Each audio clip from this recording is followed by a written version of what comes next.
خلصت الرقاق الطري. يلا مع بعض نشوف. بصوا جمال الرقاق الناشف كمان لسه منشفش اكتر كمان. بصوا بسم الله ما شاء الله. شايفين؟ بصوا اهو رقيق جدا. شايفين؟ ده كمان الرقاق الطري. بصوا بسم الله ما شاء الله. شايفين؟ انا مطبقاه كده عشان ما ينشفش، كنت مغطياه. شايفين جماله؟ لسه طري وحلو جدا. بصوا استخدموه بكل المكونات اللي انا استخدمتها فيه.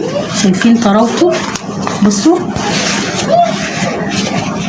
جربوه بسميد البسبوسه زي ما انا عملته. روعه والريحه رهيبه وطعمه حلو جدا جدا. لو عجبكم الفيديو، عجبتكم الطريقه، لايك للفيديو، اشتراك في القناه، فعلوا الجرس للكل عشان يوصلكم مني كل جديد. اشوفكم في فيديو جديد على خير. الف هنا وشفا. السلام عليكم ورحمه الله وبركاته.